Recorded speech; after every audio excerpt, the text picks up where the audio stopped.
Sublime to the ridiculous. We make the sublime clear, and we make the ridiculous make sense. Every Sunday right here from 12 until 12:30. Tune in on your radio dial, WMQM 1600 AM. And the number to call is 901-327-3400. Because guess what? We have guest speakers who are exciting, interesting, fascinating, knowledgeable, and I might add thought-provoking. And if you do not believe me, just hold on. And if you want to be a guest on the show, give us a call right here at 644-0186. That area code is 901, of course. Listen to the show also on the internet, radio.com. We are also going to be seen on YouTube.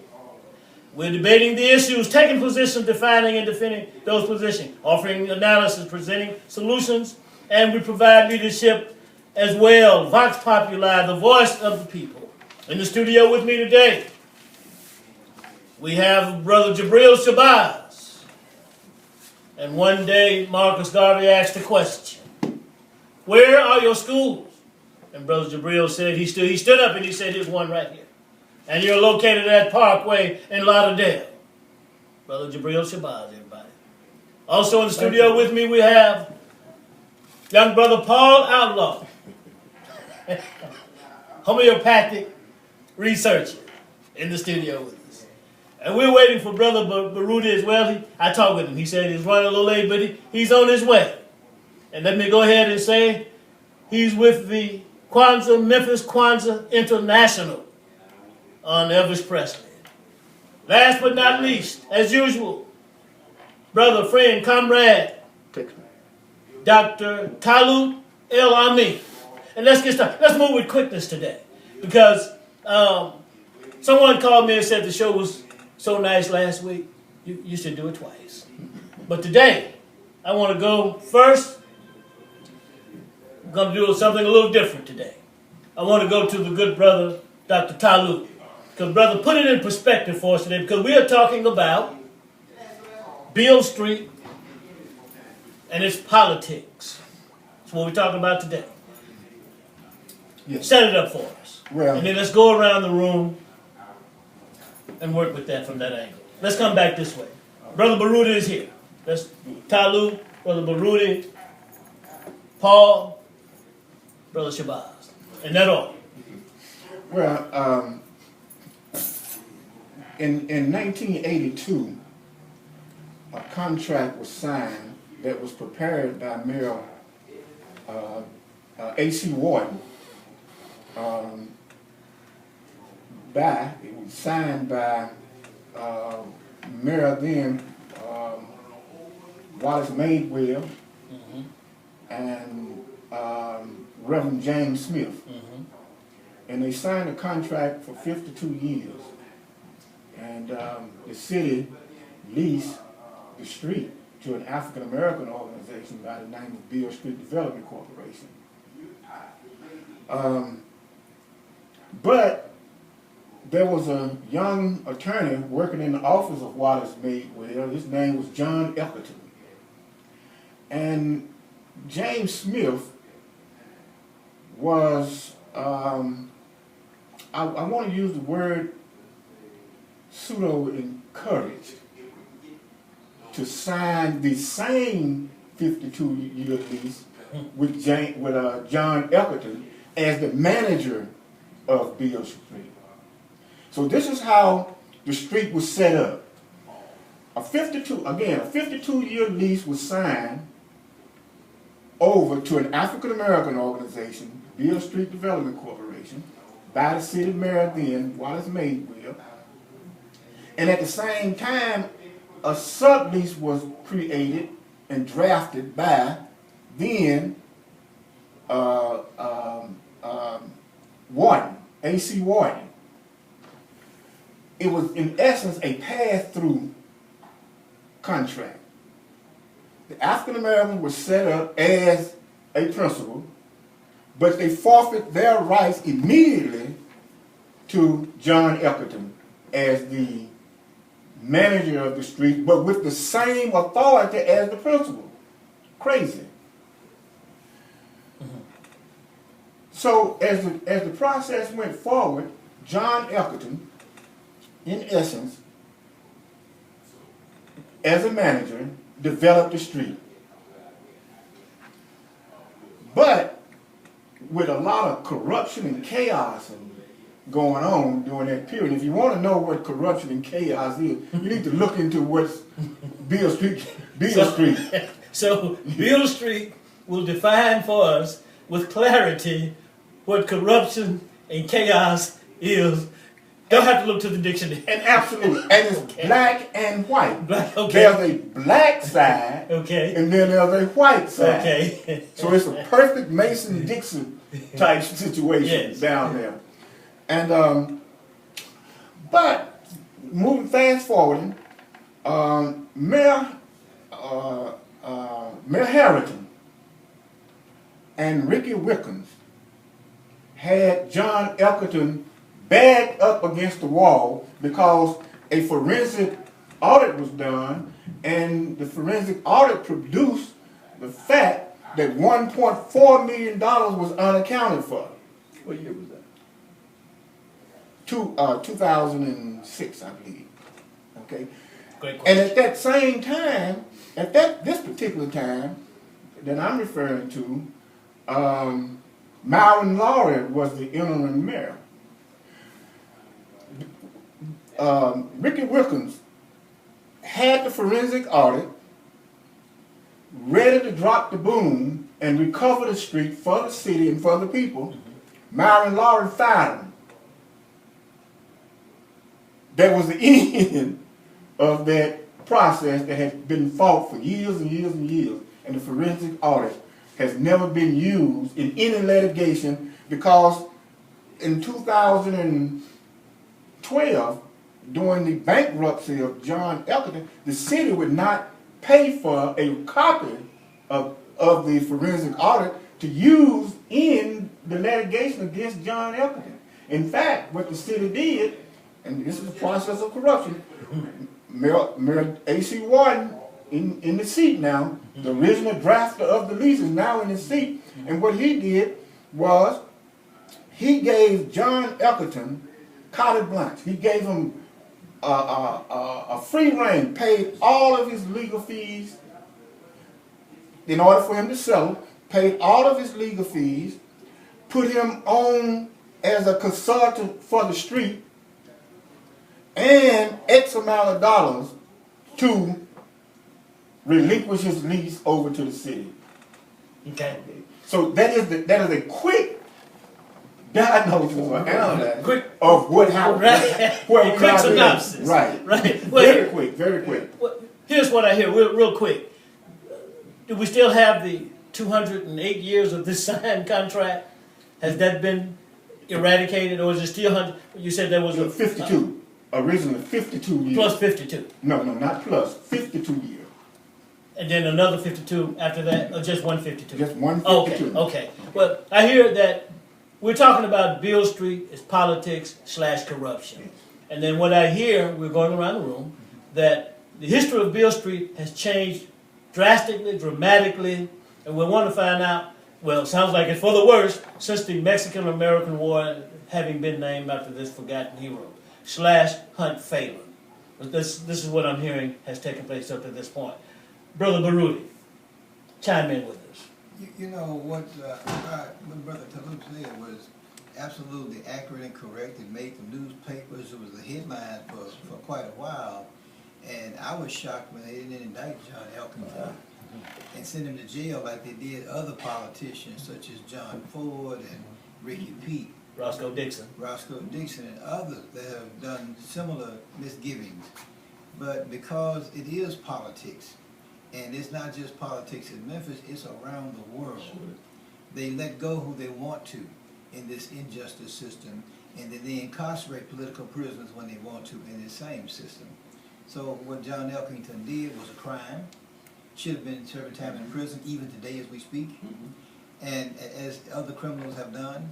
But because of the politics that white people play with black people everywhere on earth where there are resources that they can make money off of, then I should not have been disappointed when they did what they did. Okay. Brother Paul, Outlaw. Yeah, I think speak on it for I us. think what Brother Talut was explaining was that in the midst of their 52-year contract, and correct me if I'm wrong, they underhandedly set up a bypass with the same 52-year contract. So during the same time that the Beale Street Development Corporation, BSDC, was involved with trying to redevelop the street, they put another entity in there, and I believe the name was Performer. Right? Initially, Elkerton and Cadna. Right. Then, and Elkerton kicked Cadna out, then it became Performer. Okay. And apparently, from what I gather, the monies were supposed to be used, that was collecting the rent money, was supposed to be used to pay pro forma for their duties, managing, cleaning the streets. And then later on, the extra money was supposed to be given to the BSDC so that they could pay the city. And, you know, we're talking about he should have been indicted, and we had the information, but more importantly, in order for the city to get paid, BSDC had to get money from Perform. The city never got paid because BSDC never got any money. So not only was the money missing, but if it was some more money out there, they never even gave the development company the money to actually pay off the city. And so we're looking at a guy that had an opportunity to do what was right. And as usual, we as black people have developed through our history, through our musicians, through Robert Church, through all of the history that we did to actually make Beale Street a historical landmark. They screw us in the end. Okay. We have to learn from our experience. Well, of course. Brother Jabril, Yes, sir. can you say something about these funds that were allotted or designated for the African American community? You know, I hadn't revisited that whole scenario of Beale Street here recently, Okay. but I can say that most all the players, when it was first taken off, as Brother Talut alluded to, I saw the players. I know all of them was corrupt. The only name of some of them. You know, I know a whole lot of players. Yeah. And I know a lot of where the skeletons are buried. Okay. You know, on black side and the white side. Okay. So it don't surprise me even today. All the shenanigans that Performer done down there. They commercialized this street. I mean, they got billboards and shingles. They got stuff. There's a lot of glitter and no substance. You know, whereas they was charging. I know the Pepsi Cola on one side, the Coca-Cola couldn't get something in there. All kinds of shenanigans that was going on. That was building up. What's his name? I can't. John Elkerton. Elkerton. Just fatting Elkerton pocket. I mean, to the max. Man. I mean, this guy here. Elkins' pocket had the most. Oh man, woo. And I remember James Smith down there. I think he got a little storefront down there. Probably, you know, but you know, we know all about his shenanigans. You know, with the union and all that stuff, and how Mod got sold out up in the city and this kind of thing. But you know, it's just a lot of corrupt players, and Memphis is a bedrock for corruption. You know, because it's plantation politics. You know, when you got a certain kind of head entity such as 1 or 2, 3, 4, 5, 6 families that's involved in how the plantation politics is structured, then nothing else can get done. Nothing that look like it's gonna you know, serve the people gonna get done. But you know, you got all these criminals out there, and that criminal element, as long as they pay to the piper, they dance to the music. You know, so, and this is what they've done because they know that in Memphis, plantation politics, all you got to have is the right finances. And you can go set up anything you want. You can have gambling joints. There's been gambling joints all over Memphis, bootleggers and everything else in Memphis. I mean, up until here recently, I'm talking about within the last couple of years. If the guy hadn't died, he's still been running gambling now. You know what I'm saying? Yeah. I mean, you know, but it's there, you know what I mean, you know, and, you know, Memphis have a corrupt element to it. And Memphis always also have a progressive element. Yeah. You Okay. know, and but you know that corrupt element is where the money Yeah. is changed hands at. You know, and a lot of times that wealth is not prevalent into the progressive side of the politics in Memphis. Yeah, well, we're going to be taking a continuous critical look at this subject as well as other subjects. And you mentioned plantation politics. Now, on Thursday, we will resume our panel discussion on the history of Memphis, and these elements will be coming back up to the forefront as we proceed with the work that we do in terms of critical examination, look at the history of Memphis. Dr. Talut, tell us a little bit more about the money that was allotted to the African American community relative to Beale Street. You said something about that earlier, didn't you? Actually, I need to make a correction.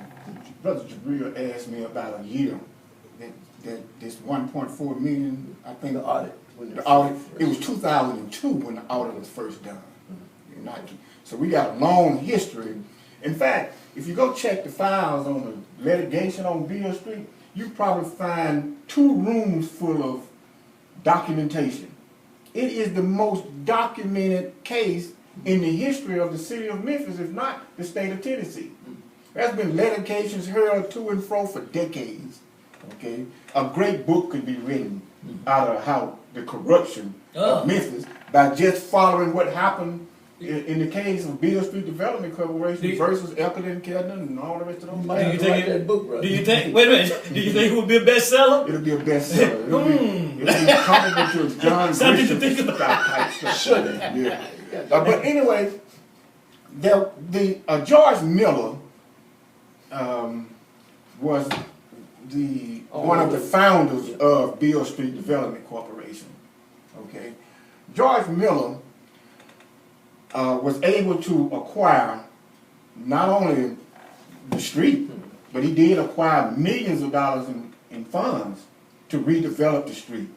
Okay, George Miller is a brilliant man. Let me stress. Oh yes, that. we know. He's a brilliant man. We know. You know, as most African American men, when we come up with ideas and dreams and lay these golden eggs that the Caucasian end up harvesting. Yeah. You know. Okay. So, but in his brilliance, he was entrapped and forced out of Beale Street Development Corporation. James Smith was then placed in full authority of it, and then we get this ball rolling until what we have today. Okay. Okay. But in essence, the community, not just the black community, the common people, the people who were to reap the harvest of a Beale Street, common people like us, okay, through the federal government, did invest millions of dollars into Beale Street, okay, but with the corruption, all of that was sort of like thrown out the window, and John Elkins became the investor. I mean, it's powerful stuff. Okay. Okay, so we have a fundamental right to what happens on Beale Street, but the common people, the public, gave up that right by not engaging with in Beale Street Development Corporation, which is our side versus the management side. Now the city has taken the street from John Elkerton and is talking about setting a management company up of its own, okay, or turning it over to the people who manage the FedEx Forum, okay? And behind all of that is, again, black people get nothing, white people get everything. Sure. That's just the bottom line. And that's the way all of the black mayors have operated. And that includes A.C. Warden Present, Marvin Lowry, and Heritage. Their policies have all been gentrification. Taken away from the common people, giving it to the well-off people. And the process hasn't stopped. And it's not going to stop because plantation politics, old Crump era politics, that's what it's all about. And until we do a revolution of the whole political system in Memphis, you're going to have 100 years of gentrification. That's Okay. the bottom line. Okay, you mentioned gentrification. Our word for today is socialism.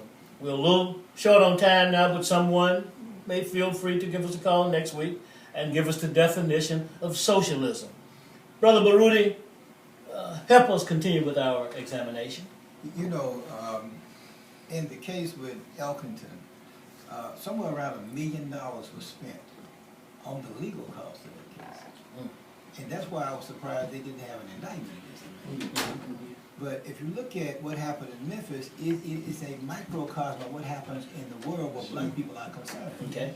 And if we don't understand global politics, what happens in Memphis is irrelevant. We got to go to a global level. Very and the good. first thing we got to do is unite our people and get them out the Very ignorance good. they're in. That's very good. Totally. Very good. Very, very good. Listen, going forward, we're going to have to continue our analysis, our critical examination of these issues from the global perspective to the Memphis perspective, and sharing and disseminating this information and these examinations with the people in terms of the truth. And now, do not forget, we are going to be at the library with our discussion on the history of Memphis, panel discussion. We can be seen also on the internet and YouTube. Brother Paul, Well, speak on it. well, you know, We've got 8 minutes. all the We can brothers talk about a lot have in said 8 something minutes. interesting. You know, it's funny how we can start off a great idea and try to help the people, and for some reason we're undercut and stabbed in the back to in essence put in place something that doesn't help our people. Now the BSDC was actually a brilliant idea. This brother, Miller, gathered and I just looked it up, $5.2 million in grants. Any other situation where the government is involved in supplying the funds, it automatically becomes the people, and no one can make a monopoly out of it.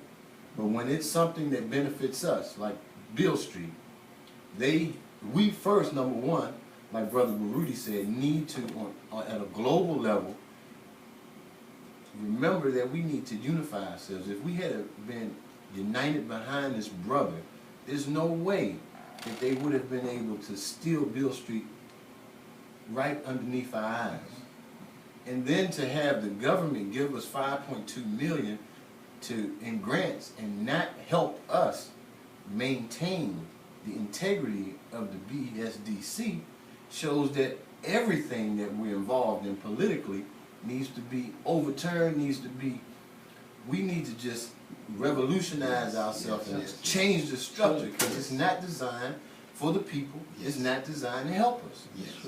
I mean, that's all I can say about it. I mean, it's just, it's heartening that we don't see what's going on. Yes. And they're doing it now with the 38126 zip code, which is a hub, meaning that the federal government will help you redevelop it.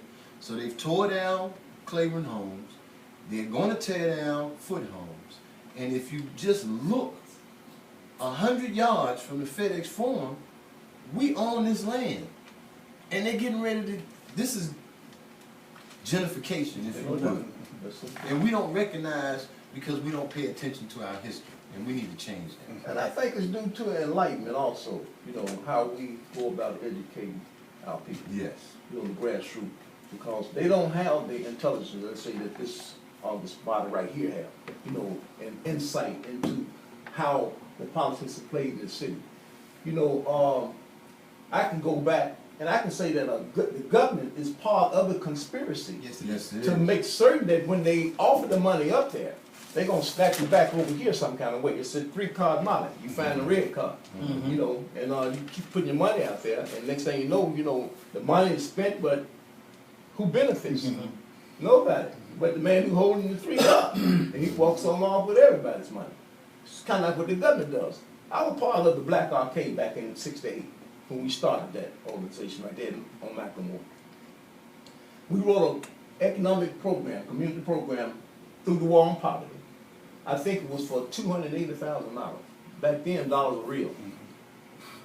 I think we got 80,000 of the money, and we couldn't fulfill the obligation of the program the way it was written. We couldn't fulfill it without the other funds. The funds were never forthcoming. See what I'm saying? They took the head of the of the war on poverty and transplanted him. He left Memphis and went to Nashville. Next thing I know, I passed by the war on poverty building. There's a brand new Eldorado Cadillac in the driveway, where once upon a time it was a little ugly Volkswagen. Rusty and dusty, but that was the administrator of the war on poverty funds in this city. That's what he drove. Yeah. A little Volkswagen. Okay. We've got 3 Then they minutes. changed the name. Instead of being the war on poverty, it became the CAA, Community Action Agency. I remember that. Yeah. Once it was Community Action Agency, it was gone from us, brother. Yeah. We never got another dime. Yeah, we've got 3 minutes. Is it about 3 words, competition and money over principle? Talking I don't about think it's this. competition. I think it's exploitation outright. Okay. You know, Brother Baruti, go ahead. You mentioned the government was part of the problem. The government is the heart of the problem. Okay. That's true. And if we can ever deal with ourselves in one united front, we can overcome that Ain't no situation. doubt. That's And so we're not doing that. That's It's gonna take a grassroots effort. Even white folks say if you don't do it grassroots, Yeah. you're not gonna do It's it. not going to succeed. That's true. Dr. Talut. Yeah. Now, after the goose laid the golden egg of Beale Street, pyramid, and everything else, black people laid Yeah. the golden egg. Sure. White people harvest the golden egg. Amen. Okay. Beale Street makes hundreds of millions of dollars. Okay. It is the #1 tourist attraction in the state of Tennessee, meaning the whole geographical area around here, right? Sure. Our golden egg. Our problem is we don't understand the value of wealth. See, we don't understand it. If we ever get our hand around the fact of what wealth does for a people, we will claim what's ours and never let it go. Okay, so the bottom line is we have no idea of the concept of wealth that's generated down there that we should be the beneficiaries of. So we walk away. We have no will at all to harness wealth. Well, I've heard these discussions. I hear African Americans talking about, especially some of our women. You're always talking about money. All that's important is love. And then I know a businessman, African American, who we talk regularly, and he talks about money is very important, and I totally agree. Brother Baruti, we've got 1 minute. Quickly, why is it that African Americans do not understand the value of money, wealth? Why? And we're going to talk about that going forward. African Americans, their attitudes and behavior about certain things are so detrimental. Okay, close us out. We need to have a whole show on how white people get so rich, Sure. so that we can understand why we so poor. That's right. That's so true. Yes, sir. And people understand why we don't value. That's right. Not poor, but Yeah. poor. Poor. One That's below We don't poor. talk about- That's below poor. God didn't put you here to be poor. Look, you are beneath poor. Right. You're in a bad state. Yes, Look sir. at this. That's so true. You just flat out Bad state. poor. Yeah. The whole hour you be poor. That's true. Go ahead, brother. All right, thank you, brothers, for coming. All right. Let's shake on it. Let's shake on it. But cut it off. Right. Yeah, but Luke, Cut it off. Go ahead.